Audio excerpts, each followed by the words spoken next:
সিনেমার নাম বরবাদ। তবে এই সিনেমা নিজে বরবাদ না হয়ে বরং ঈদুল ফিতরের যতগুলো সিনেমা ছিল কিংবা অতীতের সিনেমার অনেক ইতিহাসকেই বরবাদ করে দিয়ে এখনো ঈদুল ফিতরের প্রায় 4 সপ্তাহ পরেও কিন্তু সিনেমা হলগুলোতে সুপার ডুপার হিট বলা যায়, এবং এখন পর্যন্ত কিন্তু দর্শক তুমুল দর্শকপ্রিয়তা পেয়ে এই সিনেমাটি হলগুলোতে চলছে। দর্শক সবাইকে স্বাগত সময়ের গল্পে। আমার সাথে এই মুহূর্তে আছেন বরবাদ সিনেমার প্রযোজক শাহরিন সুমি, তার সাথে কথা বলছি। আপু কেমন আছেন? আলহামদুলিল্লাহ ভালো আছি। আপনি কেমন আছেন? আমি আলহামদুলিল্লাহ ভালো আছি, এবং এই যে বাংলা সিনেমার একটা সুদিন ফিরুক আমরা প্রত্যাশা করি, মনে হচ্ছে যে সেই সুদিনের মধ্যেই আমরা আছি। এই সময়টাতে এসে আরো বেশি ভালো লাগছে। তো একটু জানতে চাচ্ছি যে আপনার প্রথম প্রযোজিত সিনেমা এটা, আর কেমন লাগছে আসলে প্রথম সিনেমায় এতটা সফলতা অর্জন করে, কি অনুভূতি হচ্ছে? প্রথম সিনেমা যখন আপনার আশার চাইতে অনেক বেশি ভালো আপনি রেজাল্ট পাচ্ছেন, দর্শকের ভালোবাসা পাচ্ছেন, ডেফিনেটলি এটা ভালো লাগার যে অনুভূতি সেটা তো আসলে প্রকাশ করার মতো না। খুব খুব খুব ভালো লাগছে। আর মনে হচ্ছে যে মানে আমি অনেক কিছু জয় করে ফেলেছি। বাহ! এই যে আপনার প্রথম প্রযোজিত সিনেমা এবং একই সাথে মেহেদী হাসান হৃদয়ের রচনা এবং পরিচালনায় প্রথম সিনেমা। তো এই দুজন মানে আপনারা দুজন কি ভেবেছিলেন যে এই সিনেমাটা এতটা ব্লকবাস্টার হয়ে যাবে?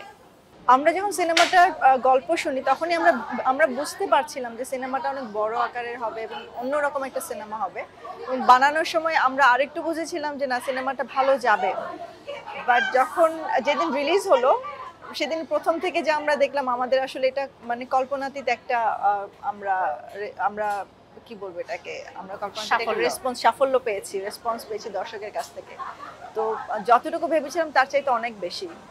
আর ভরসা তো আমাদের একটা ছিলই, যেহেতু আমরা একটু অন্যভাবে সিনেমাটা বানাচ্ছিলাম।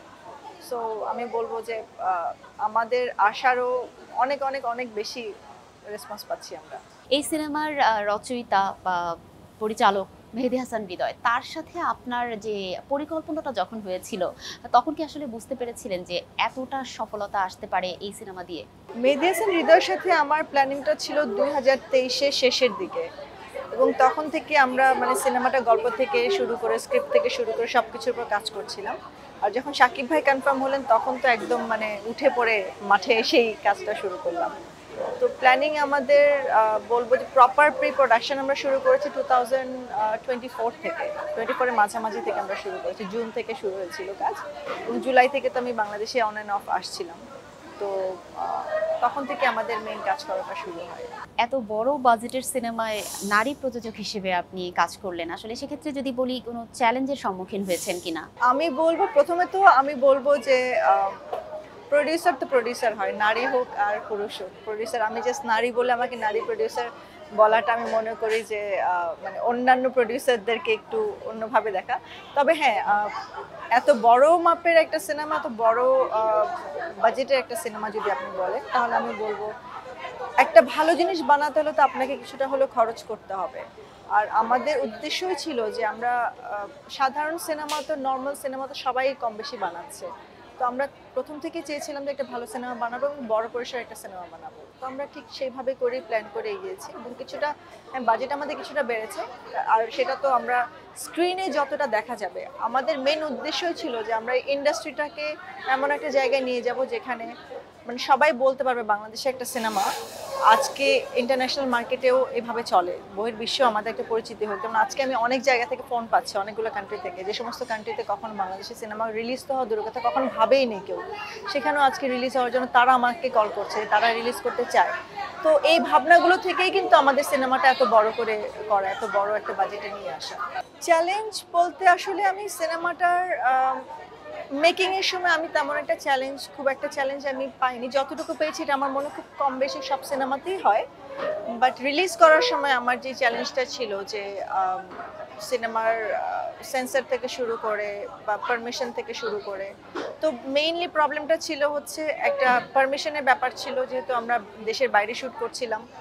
আর পরে সেন্সরে গিয়ে আমাদের একটু প্রবলেম হচ্ছিল যে সেন্সর বোর্ড আমরা যেটাকে বলি, যেটা আমরা এখন সার্টিফিকেশন বোর্ডে পরিণত করেছি। তো যদিও নীতিমালাগুলো ওইভাবে করে চেঞ্জ হয়নি, এই ছোটো ছোটো কিছু প্রবলেম আমরা ফেস করেছি। বাট আলহামদুলিল্লাহ আমরা সবার সহযোগিতায় আমরা এটা উঠে আসতে মানে আমরা এই এই জিনিসগুলো ওভারকাম করতে পেরেছি। এই সিনেমায় তো আপনারা দর্শকদের কাছ থেকে প্রচুর ভালোবাসার বার্তা পেয়েছেন, ভীষণ আবেগ আপ্লুত হয়েছেন। তো যদি বলি যে একেবারে আপনার মনে খুব বেশি দাগ কেটেছে, এরকম কোনো রেসপন্স সম্পর্কে যদি একটু বলেন। দর্শকের সবচেয়ে বেশি আমি যেটা বলবো যে আমাদের যে জিনিসটা সবচেয়ে বেশি আসলে দর্শক বলে, কিছু ডায়ালগ যখন বলে, স্পেশালি ওই জিল্লুর মাল দে, তো এই একটা জিনিস মানে আমি এখন যেখানেই যাই, আমি শপিং মলে গেলেও আমি শুনি যে একজন আরেকজনকে বলছে যে জিল্লুর মাল দে। তো মানে এক দোকান থেকে আরেক দোকানে কোনো জিনিস যদি নিতে হয় তখন ওরা এটা বলে, মানে প্রত্যেকটা জায়গায় আমি এমন একটা দিন নেই, এমন একটা জায়গা নেই যেখানে আমি গেলে এই ডায়লগটা একবার না হলেও শুনিনি। আর দর্শকের ভালো লাগার জায়গাটা আমি বলবো যে দর্শক সবাই যখন বলে যে এটা বাংলাদেশের প্রথম এমন একটা সিনেমা যেটা আমরা ইন্টারন্যাশনাল স্ট্যান্ডার্ডের সাথে কম্পেয়ার করতে পারি, এই যে আবেগ বা এই যে ওনাদের ভালো লাগাটা, এটা আমার কাছে অনেক বড় একটা জিনিস। এটা আমি মনে করি যে মনে রাখার মতো। এই সিনেমায় এত বড় সফলতার পরে ভবিষ্যৎ পরিকল্পনা কি? এরপরে কি করতে যাচ্ছেন? এটা একটা স্ট্যান্ডার্ড অলরেডি বেঞ্চমার্ক হয়ে গেছে, তো আমাদেরকে মিনিমাম এই স্ট্যান্ডার্ডটা রেখেই আমাদের নেক্সট সিনেমাটা করতে হবে। আমরা তো এটা চাইতে আসলে কম করতে পারবো না, যেহেতু আমাদের প্রথম সিনেমা হিসেবে যদি আমরা এই স্ট্যান্ডার্ডের সিনেমা বানাই, তো দর্শকের প্রত্যাশা তো থাকবে যে আমাদের মিনিমাম এই স্ট্যান্ডার্ডেই সিনেমা তারা পাবে, মিনিমামটা পাবে। আর আমরা যখন এর চাইতে বড় সিনেমা বানাবো, তার আশা স্বভাবতই আশা করবে, মানুষের স্বভাবতই আমরা এটাই ভাবি যে এর চাইতে ভালো কিছুই দেখবো। এখন আমাদের বরবাদ হলো, তো বরবাদের পর রিয়েল এনার্জি প্রোডাকশন থেকে সবার কম বেশি এই এক্সপেকটেশন তো অবশ্যই আছে যে এর চাইতে ভালো কিছুই হবে বরবাদের, মানে বরবাদের পর রিয়েল এনার্জি প্রোডাকশন থেকে যে সিনেমাই আসবে শাকিব খানের, এর চাইতে বেটার হবে। বরবাদের কি সিকুয়েল আসবে কিনা? না, বরবাদের সিকুয়েল হচ্ছে না। প্রদর্শক সমিতির একজন নেতা এবার একটি কথা বলেছেন যে আমরা এরকম অনেক প্রডিউসারকে দেখেছি যে এক সিনেমা করে অনেক হিট, পরে আর খুঁজেও পাওয়া যায় না, তো এক সিনেমায় এত গরম খেয়েন না।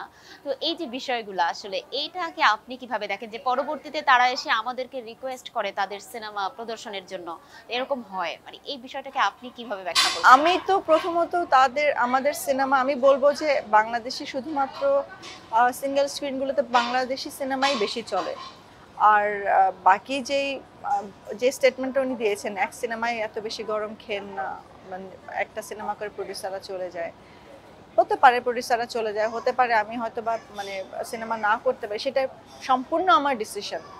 আর এটা আমি একটা সিনেমাতে গরম খাচ্ছি কিনা সেটা আসলে অন্য কেউ ডিসাইড করতে পারবে না। আমি তো জানি আমি কোথায় আছি, আর ওনার বলাতেই, ওনার স্টেটমেন্টেই আমি যে গরম খাচ্ছি, পুরো দুনিয়ার মানুষ, পুরো পুরো বাংলাদেশ দেখছে আমি কতটুকু গরম খাচ্ছি, আমি সবার সাথে কতটুকু কিভাবে কাজ করছি সবাই জানেন। সেখানে ওনার যদি মনে হয় জাস্ট একটা মানুষকে বা একটা অ্যাসোসিয়েশনকে ফোন না করা, আমার পার্সোনালি ফোন না করা, সেটা যদি গরম খাওয়া মনে করেন, তাহলে তো আমার কিছু করার নেই। বাট আমার অফিস থেকে বা আমার ডিস্ট্রিবিউটর ওনাকে ফোন তো করেছেন, ওনাকে জানিয়েছেন, ওনাদেরকে সব কিছু জানানোর পরও যদি ওনাদের মনে হয় যে আমি গরম খাচ্ছি, তাহলে তো আসলে আমার করার কিছু নেই। আমি তো আমার মতো করে, ইভেন আমি আমার প্রিমিয়ারও তাদেরকে বলেছি। তো সেখানে আমি মনে করি যে এটা যার পার্সোনাল পারসেপশন।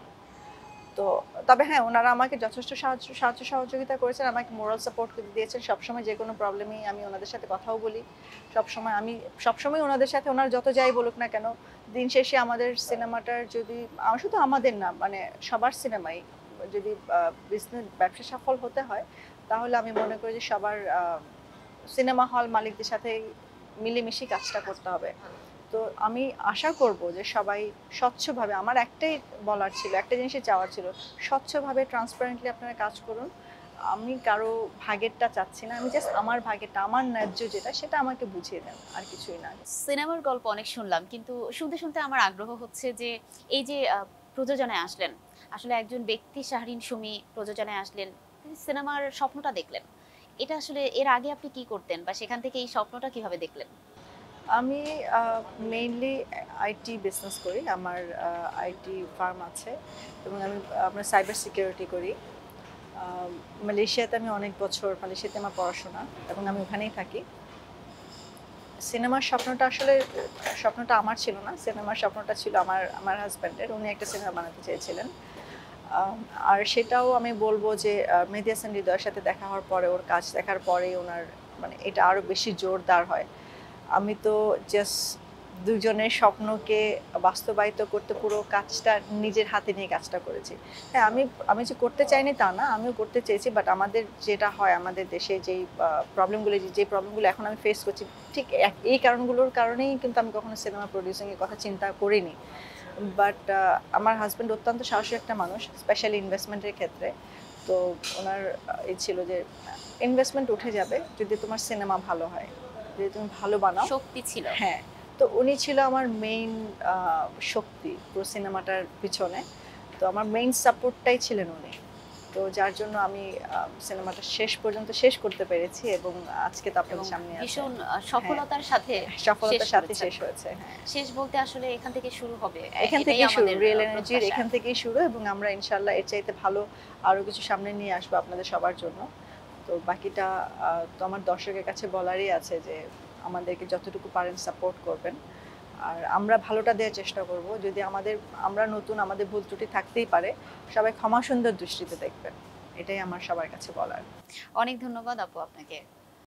দর্শক, বাংলা সিনেমার সুদিন ফিরুক না, সুদিন ফিরছে, সেটা কিন্তু আমরা দেখতেই পাচ্ছি। তবে কেবল ঈদ কেন্দ্রিক সিনেমা না, সারা বছর জুড়েই ভালো সিনেমা হোক, দর্শক প্রিয়তা পাক, সেটাই কিন্তু আমাদের প্রত্যাশা। আপনাদেরকে অসংখ্য ধন্যবাদ এতক্ষণ আমাদের সঙ্গে থাকবার জন্য।